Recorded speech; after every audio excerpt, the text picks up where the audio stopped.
I'm Rose and welcome to SG Global News. From the horrific slippery slope of Canada's medical assistance in dying program to the canonization of 16 brave discalced Carmelite nuns who courageously walked to the guillotine, we have many stories to cover.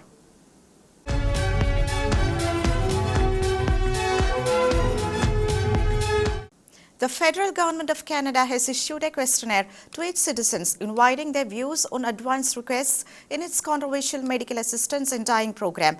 If advance requests are legalized, competent adults with diminishing mental faculties could consent to medically assisted death before becoming eligible or even ready for the procedure. The Canadian government has launched a national consultation to explore the legalization of advance requests for medical assistance in dying, its controversial assisted suicide program.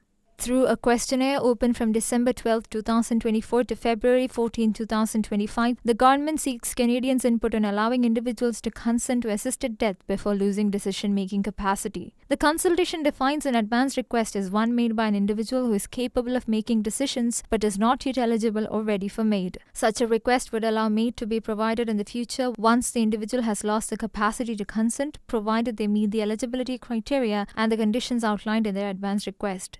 Canada first introduced MAiD in 2016 and the program has since expanded significantly. According to the 5th Annual Report on Medical Assistance in Dying in Canada, 15,343 individuals chose MAiD in 2023, accounting for 4.7% of all deaths that year, a 15.8% increase from 2022. Alex Schadenberg, Executive Director of Euthanasia Prevention Coalition, a non-profit organization that opposes euthanasia and assisted suicide in the world, wrote a scathing critique of the federal government's recent decision. Noting the egregious nature of euthanasia by advance request, he wrote, quote, "Euthanasia by advance request is technically euthanasia without consent," end quote. He further wrote that once killing incompetent people is viewed as compassionate, it will be considered cruel not to kill an incompetent person who is deemed to be suffering because the person did not make an advance request. One of the most controversial and gruesome assisted dying schemes in the world, MAiD continues to trudge down the path of degeneracy, seemingly intent on taking more lives and proliferating a culture of death.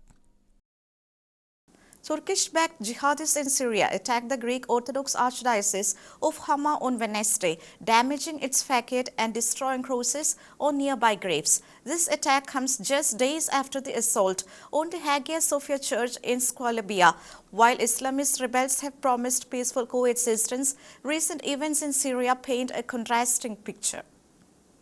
Islamist militants backed by Turkey attacked the Greek Orthodox Archdiocese of Hama in west-central Syria on Wednesday.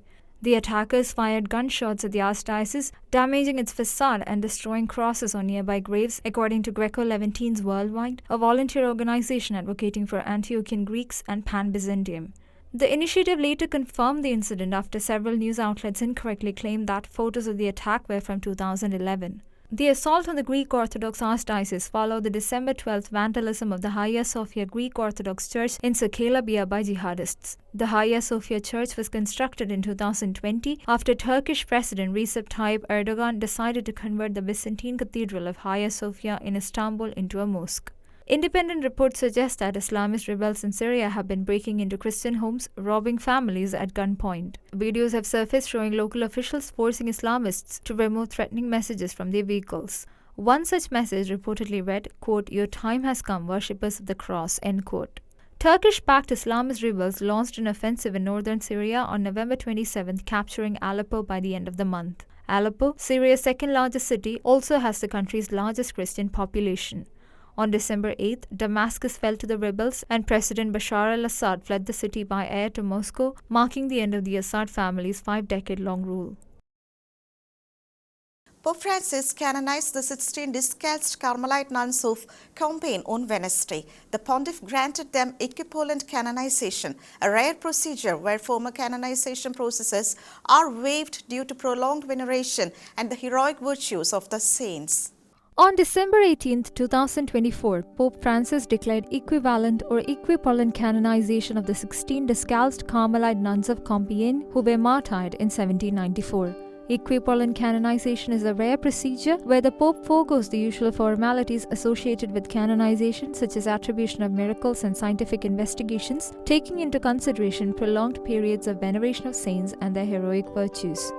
During the French Revolution, religious life was outlawed by the revolutionary government, and the community of Carmelites in Compiègne was forced to leave their convent in 1792.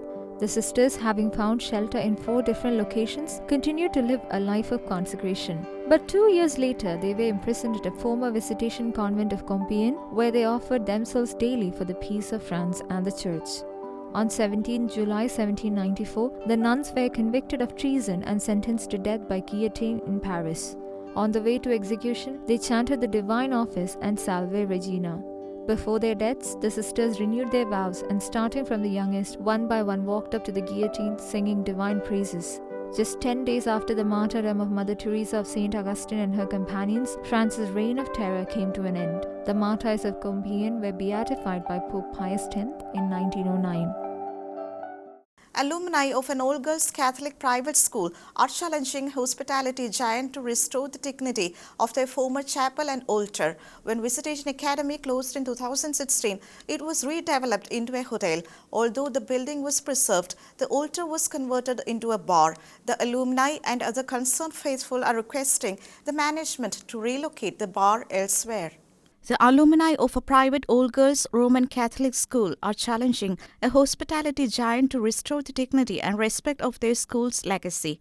The Visitation Academy Convent and School in Frederick, Maryland was closed in 2016 due to rising costs associated with operating the lay-run institution. In 2017, the site was sold to a developer and redeveloped into condominiums and a Marriott-affiliated hotel. The hotel, named Visitation Hotel, retained the historic building but controversially converted the school's sacred chapel into a bar. Concerned alumni launched a petition urging the hotel management to reconsider and relocate the bar to a different area.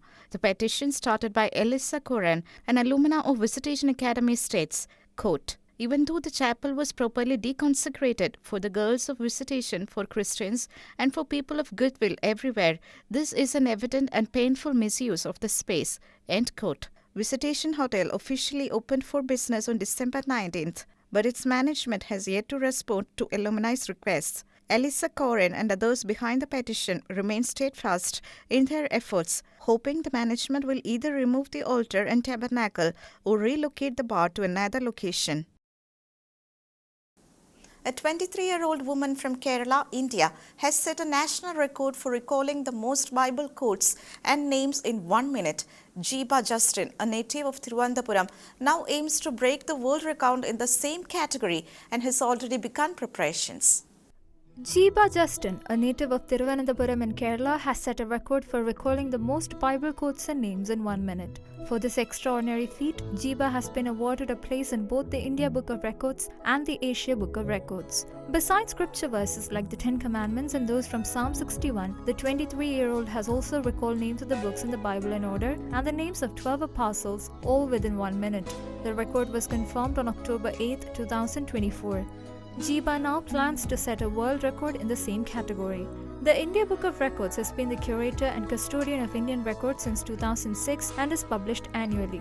Individuals are admitted into the records only after adjudicators ensure the record setters reach their goal and achieve the records following all the rules set by the International Protocol for New Records guidelines.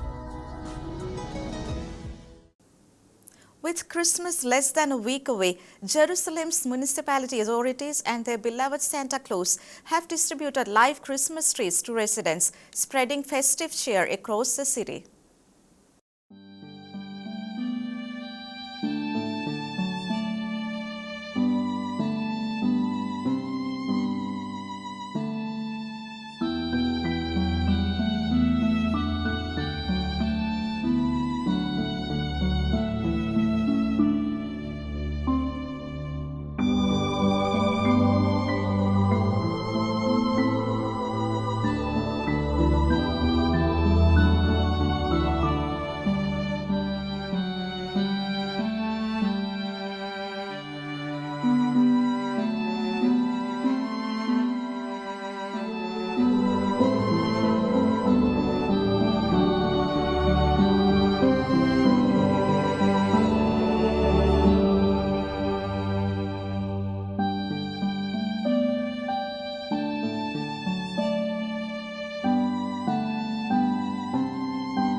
That's all for today. Until we meet again, God bless and thank you.